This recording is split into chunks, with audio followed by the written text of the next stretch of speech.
Good evening all dear student class 12th B. आज बेटा आप लोग चैप्टर आवयव पढ़ेंगे और आवयव में पढ़ रहे थे आवयव के प्रकार। तो आज हम आपको आवयव के प्रकार बताएंगे।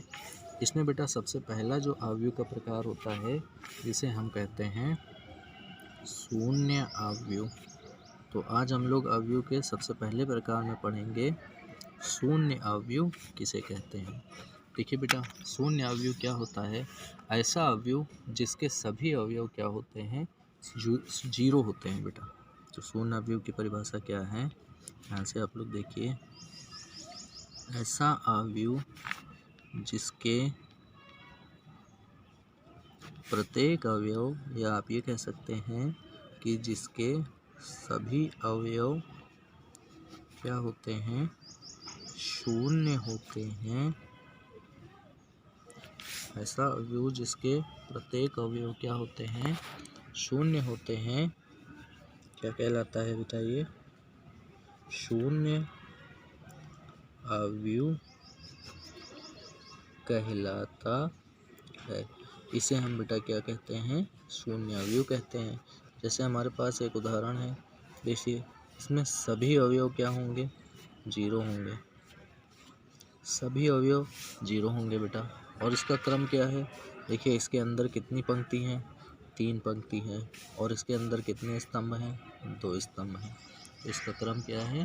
3 क्रॉस 2। तो अगर आपसे कहा जाए शून्य अवयव क्या है, तो एक ऐसा अवयव जिसके सभी अवयव क्या होते हैं? शून्य होते हैं। अब आप देखिए, यहाँ पर दूसरा क्या आता है बेटा? अब आता है दूसरा, पंक्ति अवयव क्या होता है। दूसरा जो प्रकार है यहाँ पर वो है पंक्ति अवयव। अब देखिए कि बेटा, पंक्ति अवयव किसे कहते हैं।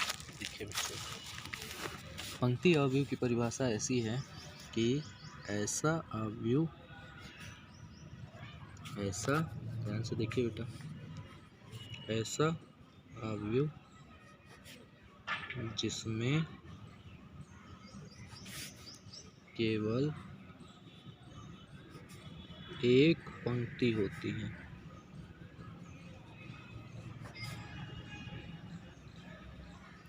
ऐसा अवयव जिसमें केवल एक पंक्ति होती है, उसे क्या कहते हैं हम लोग? उसे बेटा पंक्ति अवयव कहते हैं। यानी ऐसा अवयव जिसमें केवल एक पंक्ति हो, उसे क्या कहते हैं? पंक्ति अवयव कहते हैं।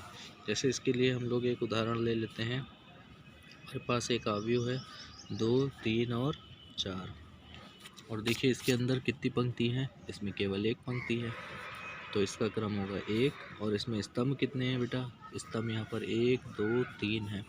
तो इसका क्रम होगा 1 क्रॉस 3। तो ये एक उदाहरण है किसका? पंक्ति अवयव का। इसी तरह से बेटा अब हम लोग आते हैं अगले अवयव पर।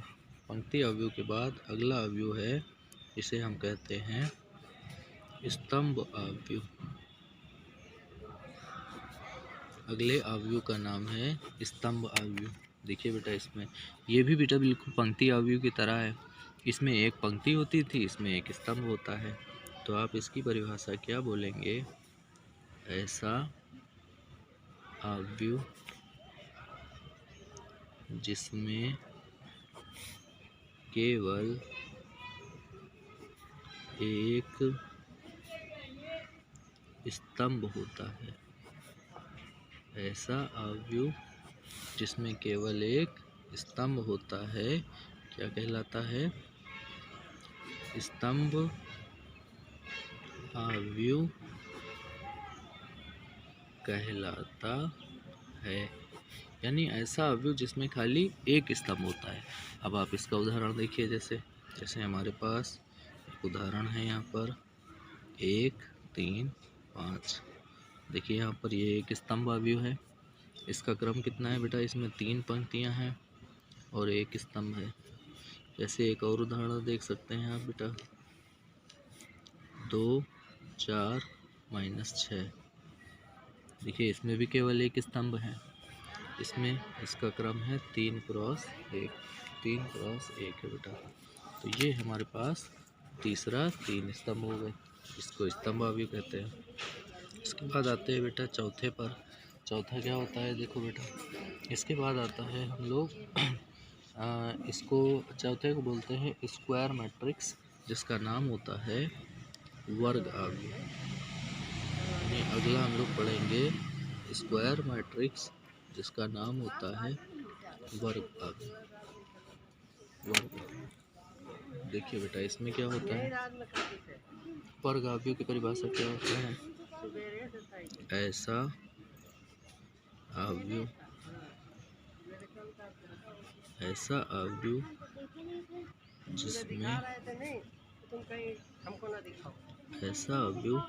जिसमें पंक्तियों की संख्या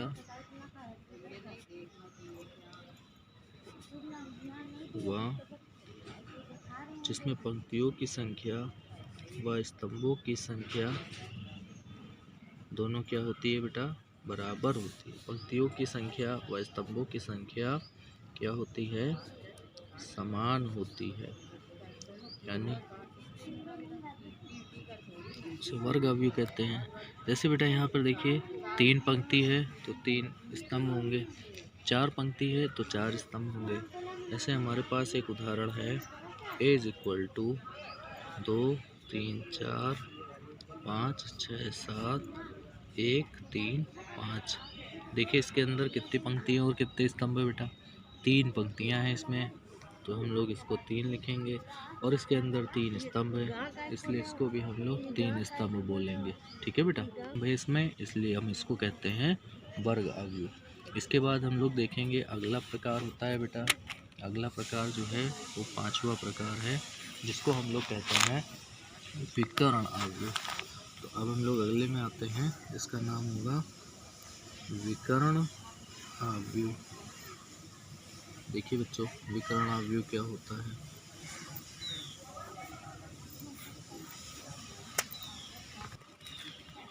देखिए बच्चों, विकर्ण आव्यूह क्या होता है, ऐसा आव्यूह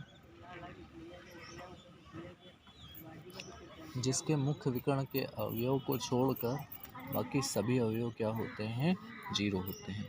यानी ऐसा आव्यूह, ऐसा बेटा यहाँ पर वर्ग आव्यूह भी लिखेंगे आप, ऐसा वर्ग आव्यूह जिसमें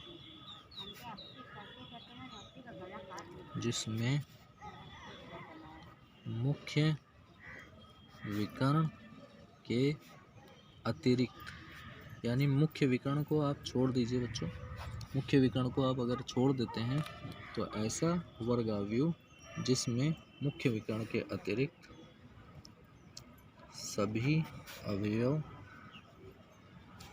क्या होते हैं, सभी अवयव 0 होते हैं। यानी मुख्य विकर्ण के अवयव को छोड़कर बाकी जितने भी अवयव हैं वो सब क्या होते हैं, 0 होते हैं। जैसे हम लोग इसका एक उदाहरण ले लें, 2 4 6। देखिए ये मुख्य विकर्ण है, 2 4 6, बाकी जितने भी अवयव हैं वो सभी अवयव क्या होंगे, 0 होंगे। तो ऐसे अवयव को कहा जाता है विकर्ण आव्यूह है बेटा ये। ओके, इसके बाद अगला आता है 6वां नंबर, विकर्ण आव्यूह के बाद आता है स्केलर मैट्रिक्स, जिसको हम कहते हैं अदिश आव्यूह।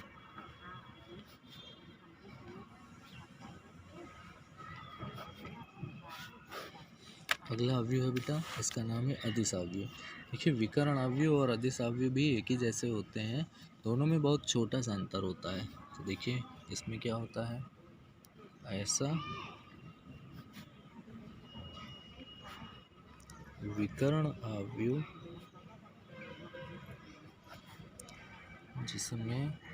जिसके विकर्ण के सभी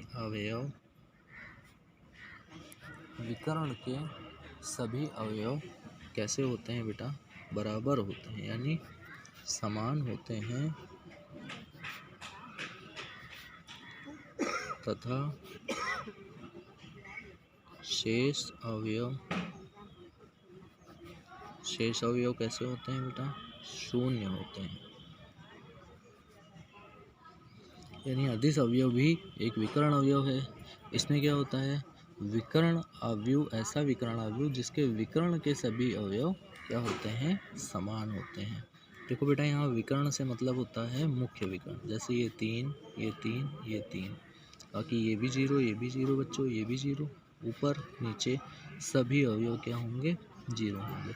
बस इसके मुख्य विकर्ण में 0 नहीं होता है बेटा, वो बराबर होता है। तो ऐसे अवयव को हम लोग कहते हैं विकर्ण अवयव। जैसे हम इसका एक और उदाहरण ले सकते हैं, b = 4 0 0 0 4 0 0 0 4। देखो बेटा, ये भी एक क्या है, अदिश अवयव है। इसके बाद आखिरी प्रकार आता है जिसका नाम होता है, इसका नाम आता है इकाई अवयव। इसको हम कहते हैं इकाई अवयव, और इसका एक और नाम होता है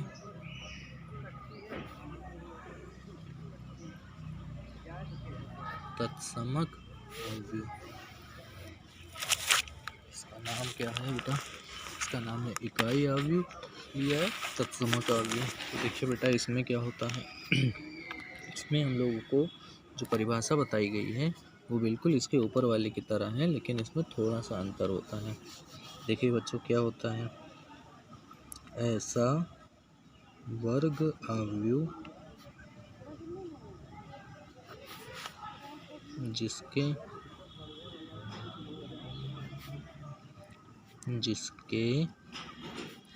मुख्य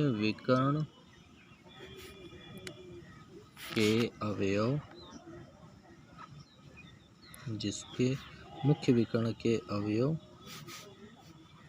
अवयव एक होते हैं बेटा, मुख्य विकर्ण के अवयव एक होते हैं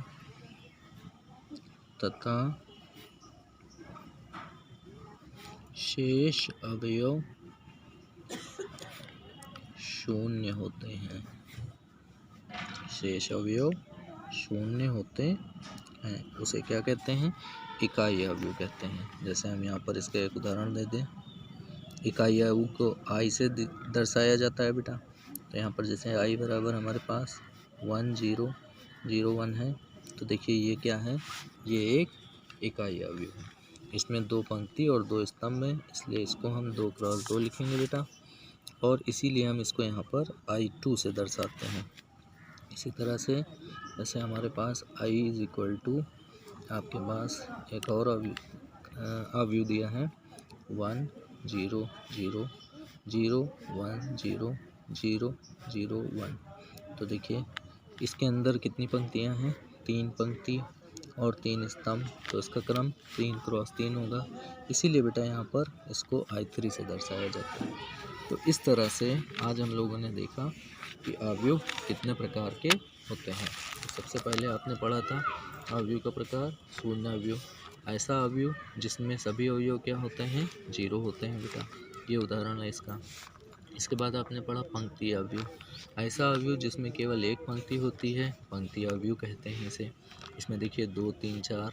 ऐसे इसका एक और उदाहरण भी हम ले सकते हैं, b = 2x 3, ये भी बेटा यहाँ पर है, इसका भी क्रम 1 × 3 होगा। इसके बाद आता है स्तंभ अवयव, ऐसा अवयव जिसमें केवल एक स्तंभ होता है, स्तंभ अवयव कहलाता है। जैसे उदाहरण में ये देखिए एक स्तंभ है, यहाँ भी एक स्तंभ है। वर्ग अवयव, ऐसा अवयव जिसमें पंक्तियों की संख्या और स्तंभों की संख्या क्या होती है, बराबर होती है। देखिए इसमें 3 पंक्तियाँ हैं और 3 ही क्या हैं, स्तंभ भी हैं। इसके बाद आता है बेटा विकर्ण अवयव, ऐसा वर्ग अवयव जिसमें मुख्य विकर्ण के अतिरिक्त सभी अवयव शून्य होते हैं। मुख्य विकर्ण कौन से है बेटा, ये वाला मुख्य विकर्ण होता है यहाँ पर। इसके अवयव, इसको छोड़कर बाकी सभी अवयव क्या होते हैं, 0 होते हैं। इसको आप ध्यान रखिएगा बेटा, इसको क्या कहा जाता है, इसको हम लोग मुख्य विकर्ण कहते हैं, मेन डायगोनल कहते हैं इसको। इसके बाद आता है अदिश अवयव, ऐसा विकर्ण अवयव जिसमें विकर्ण के सभी अवयव बराबर होते हैं और शेष अवयव क्या होते हैं, 0 होते हैं। जैसे आप इसमें देखिए विकर्ण के अवयव बराबर हैं। इसके बाद आखिरी है इकाई अवयव, ये बेटा सबसे इम्पोर्टेंट है। ऐसा वर्ग अवयव जिसमें मुख्य विकर्ण के अवयव 1 हों और शेष अवयव क्या हों, 0 हों। इस तरह से बेटा ये अवयव के प्रकार होंगे। इसके बाद अगली वाली जो हम लोग क्लास में देखेंगे कि सिमेट्रिक अवयव और स्क्यू सिमेट्रिक यानी सममित और विषम सममित अवयव क्या होते हैं और उससे संबंधित कुछ क्वेश्चन देखेंगे। आप सभी लोग बेटा इसको मैथ फर्स्ट की कॉपी में लिखेंगे। और आपको मैंने पहले भी बताया है बेटा कि सप्ताह के 3 दिनों में मैथ फर्स्ट पढ़ाई जाएगी और 3 दिनों में आखिरी के 3 दिनों में मैथ सेकेंड। तो जो मंडे, ट्यूसडे और वेडनेसडे का टर्न होगा उसमें हम मैथ फर्स्ट के आपको अल्टरनेट टर्न पे यानी कि मंडे को, वेडनेसडे को और फ्राइडे को आपको मैथ फर्स्ट पढ़ाई जाएगी। बेटा 3 दिन मैथ फर्स्ट और 3 दिन मैथ सेकेंड होगी और मंडे को मैथ फर्स्ट तो ट्यूसडे को मैथ सेकेंड, फिर मैथ फर्स्ट, फिर मैथ सेकेंड, फिर मैथ फर्स्ट और फिर मैथ सेकेंड। ये शेड्यूल चलेगा बच्चों। ओके बेटा, आप लोग कंफ्यूज मत होना। ओके बेटा, thank you all dear student.